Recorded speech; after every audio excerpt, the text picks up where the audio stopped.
Kapatid, sa mundong puno ng tukso, kasinungalingan at maling impluensya, mahirap panindigan ang pamumuhay ng matuwid. Ngunit ito ang daan na tinatahak ng mga taong tunay na nagmamahal sa Diyos. Ang pagiging matuwid ay hindi nangangahulugang perpekto tayo, kundi handa tayong sumunod, magpakumbaba at mamuhay ayon sa kanyang kalooban. Sa bawat araw na lumilipas, kailangan natin ang panalangin upang patatagin ang ating puso at gabayan ang ating mga hakbang. Ang panalangin ay parang ilaw sa madilim na landas. Kapag tayo'y nananalangin, hinahayaan natin ang Diyos na hubugin tayo, itama ang ating landas at palakasin ang ating loob sa gitna ng pagsubok. Ang pamumuhay ng matuwid ay hindi laging madali, pero ito ay laging tama. At sa dulo ng daang ito, naghihintay ang pagpapala, kapayapaan at katuwang nating Diyos na tapat sa lahat ng kanyang pangako. Ang mga hakbang ng matuwid ay tinatatag ng Panginoon at kanyang kinalulugdan ang kanyang lakad. Bagamat siya'y mabuwal, hindi siya lubos na mabubuwal, sapagkat inaalala yan siya ng Panginoon ng kanyang kamay. Awit chapter 37 verse 23 to 24. Aming Ama sa langit, Diyos ng kabanalan at katarungan, Diyos na tapat at hindi nagbabago. Lumalapit po ako sa iyo ngayon, buong kababaang loob, dala ang isang pusong may hangaring mamuhay ng matuwid sa iyong paningin. Alam ko pong sa sarili kong kakayahan, hindi ko ito kayang tuparin. Ngunit nagtitiwala ako na sa iyong biyaya, sa iyong espiritu at sa iyong salita, ako'y makakalakad sa landas ng katuwiran. Panginoon, sa mundong puno ng kasinungalingan, tukso at maling pamantayan, tulungan mo po akong maging tapat sa iyo. Sa bawat araw na lumilipas, dumarami ang mga tinig na nagtutulak sa akin na baliwalain ang kabanalan. May mga pagkakataong ang masama ay tinatawag ng tama at ang matuwid ay kinukutya. Ngunit sa gitna ng lahat ng ito, ibinubukas ko ang aking puso sa iyo. Turuan mo po akong mamuhay ayon sa iyong kalooban, hindi sa gusto ng mundo. O Diyos, bigyan mo po ako ng pusong sensitibo sa iyong tinig.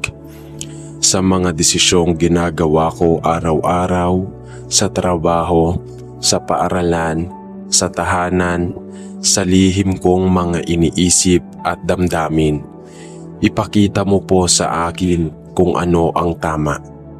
At bigyan mo ako ng tapang na piliin ito. Huwag mong hayaang makonsensya lamang ako, pagkos palitan mo ang aking puso ng isang bagong puso na masigasig sa paggawa ng mabuti at nasasaktan kapag lumilihis sa iyong katuwiran. Patawarin mo po ako, Panginoon, sa mga pagkakataong pinili kong magbulag-bulagan sa tama dahil mas madali ang maling landas. Sa mga pagkakataong ako'y nananahimik kahit alam kong dapat akong magsalita para sa katotohanan. Sa mga sandaling naging makasarili ako at iniwasan ang tungkuling moral na ibinigay mo sa akin, ako po'y nagsisisi. Gusto ko pong ituwid ang aking landas, hindi sa pamamagitan ng sariling disiplina lamang, kundi sa pamamagitan ng iyong pagbabago sa aking puso. O banal na Espiritu, ikaw ang aking tagapagtaguyod. Patuloy mo po akong paalalahanan, baguhin at akayin. Sa mga oras na tila madilim ang daan, ikaw po ang liwanag. Sa mga oras na nakatutokso ang kasalanan, ikaw po ang kalakasan. At sa mga oras na gusto ko nang sumuko, ikaw ang bumubuhay sa akin muli upang lumakad sa katuwiran. Gawin mo pong tunay na bahagi ng aking pagkatao ang pagiging matuwid, hindi dahil sa takot, kundi dahil sa pagmamahal sa iyo. Hayaan mong sa bawat salita kong binibigas, sa bawat kilos kong ipinapakita, at sa bawat desisyong ginagawa ko, makita ka, Panginoon.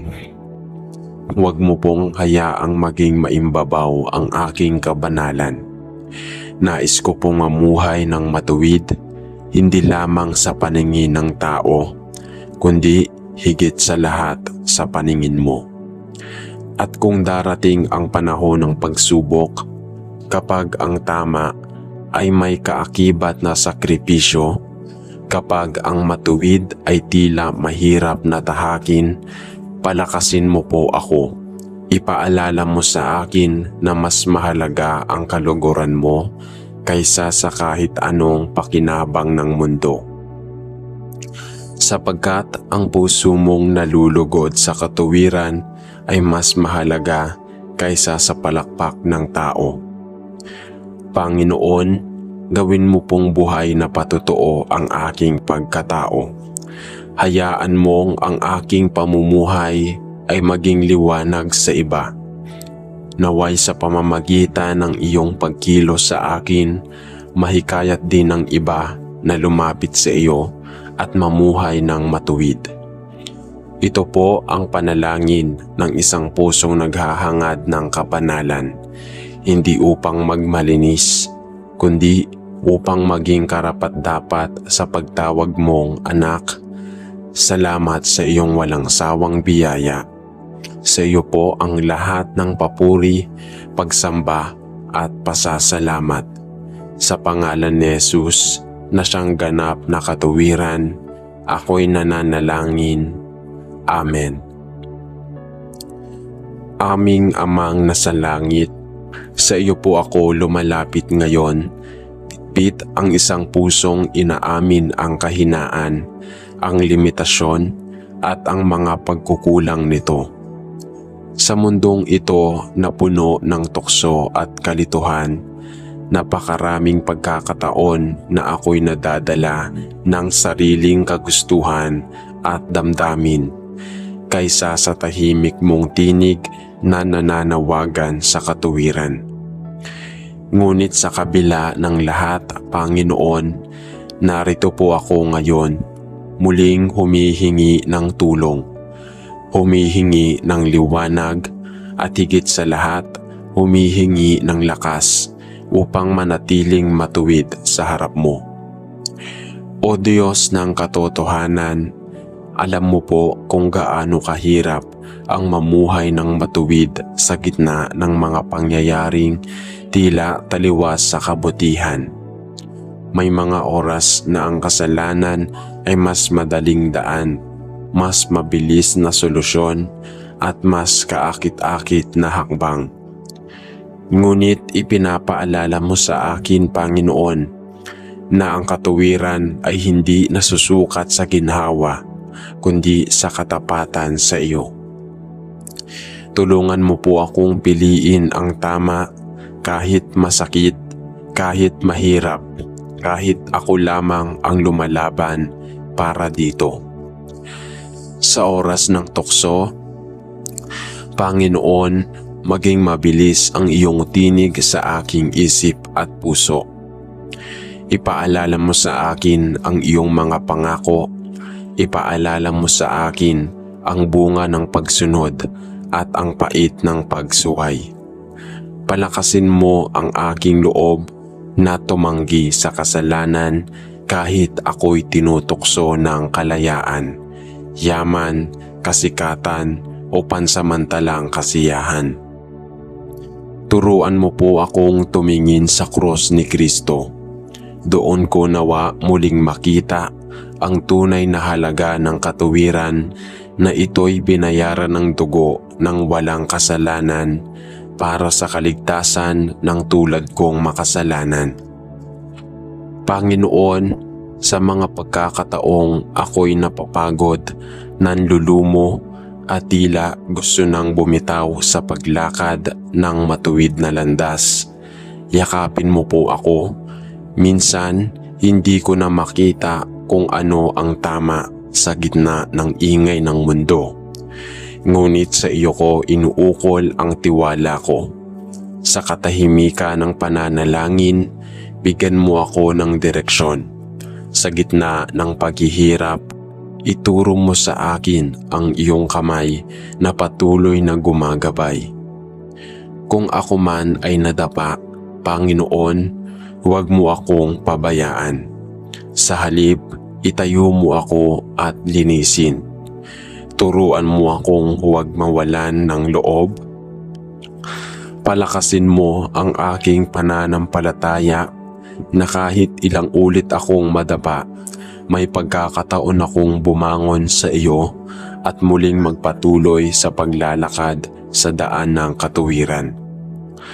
At kung sakali, Panginoon, na dumating ang panahon na ang aking pagsunod ay may kapalit na sakit, pagtanggi o pagkawala, turuan mo akong tanggapin iyon bilang bahagi ng aking sakripisyo para sa iyo. Ipaalala mo sa akin na hindi ako nag-iisa, sapagkat marami nang nauna sa akin na mamuhay ng matuwid at tapat hanggang sa wakas.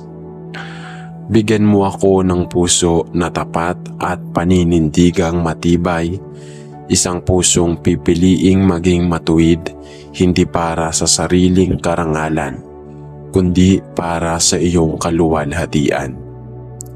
Panginoon, ito po ang panalangin ng isang anak mong pagod ngunit determinado, nanghihina ngunit umaasa, nagkakamali ngunit gustong bumangon. Ibigay mo po sa akin ang biyayang manatili sa liwanag, sa daan ng katotohanan at sa buhay ng katuwiran hanggang sa muling hininga ko. Ang lahat ng ito ay aking idinadalangin sa matuwid na pangalan ng iyong anak, si Jesus, na siyang halimbawa ng ganap na pagsunod. Amen. Aming banal na Ama, ikaw ang Diyos na nakakakita sa lahat. Kahit sa mga bagay na lihim, tahimik at hindi napapansin ng tao, walang kasing lawak ang iyong pagkaunawa sa puso ng bawat isa. At walang bagay ang nalilihim sa iyong paningin, kaya't sa iyo po ako ngayon lumalapit. May dalang dalangin na maging matuwid, hindi lang sa harap ng tao, kundi lalo na sa harap mo. Sa mga desisyong ako lamang ang nakakaalam, sa mga kilos na walang nakakakita, sa mga paninindigang walang papuri, at sa mga hakbang na tila walang gantimpala. Panginoon, napakadaling maging matuwid kung may kapalit na papuri, pagkilala o tagumpay. Ngunit ang tunay na pagsunod, ang tunay na kabanalan ay nasusukat sa kung paano ako namumuhay kapag walang nanunood. Kaya't hinihiling ko po ngayon, Diyos na banal, buuin mo sa akin ang isang pusong tapat sa iyo kahit sa mga tahimik at simpleng bahagi ng aking araw. Sa mga pagpili kong huwag manloko kahit walang makakahuli, sa mga pagkakataong pinili kong tumulong kahit walang kapalit, sa mga araw na piliin kong magpatawad kahit hindi ako naiintindihan. Bigyan mo po ako ng disiplina upang laging pumili ng tama. Hindi para sa impresyon, kundi dahil iyon ang tama sa iyong mata. Itanim mo sa puso ko ang paninindigan na kahit ang isang maliit na kasinungalingan, maliit na pandaraya, maliit na inggit o pride ay hindi dapat mamalagi sa buhay ko. Sapagkat alam kong ang maliit na pagsuway ay unti-unting lumalayo sa iyong kabanalan. O Panginoon, turuan mo akong mahalin ang integridad, ang kabuuang pagkatao na hindi nahahati, hindi nagpapanggap at hindi dalawa ang muka. Ibigay mo sa akin ang biyaya na mamuhay ng may pagkakapareho ng loob at labas, ng iniisip at ginagawa, ng sinasabi at pinaniniwalaan. Hayaan mong maging buo at tapat ang aking puso, hindi para sa reputasyon, kundi upang makalapit ako sa iyo nang walang pag-aalinlangan. Kung ako man ay maligaw, Panginoon, kung ako'y madala ng tukso o mahinaan, huwag mo po akong iwan. Ipag-umanhin mo ang mga sandaling ng kompromiso, yung mga oras na pinili kong manahimik sa mali o dumaan sa madali pero hindi tama. Ibaling mo ang puso ko pabalik sa iyong presensya at ibalik ang kagalakan ng isang pusong malinis at tahimik sa iyo. Sa bawat araw, Panginoon, patahimikin mo ako sa iyong salita. Hayaan mong maging gabay ko ang iyong mga utos, hindi bilang pahirap, kundi bilang ilaw sa aking landas. At naway sa dulo ng bawat araw, maihandog ko sa iyo ang isang pusong mapayapa. Dahil sa biyaya mong tinutulungan akong maging matuwid kahit sa maliliit, tahimik at tila walang saysay na mga bahagi ng buhay. Ito ang panalangin ng isang pusong gustong magbago, gustong lumago, hindi sa harap ng mundo, kundi sa presensya ng iyong kabanalan.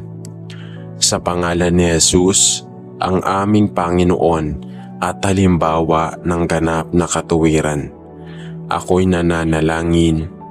Amen.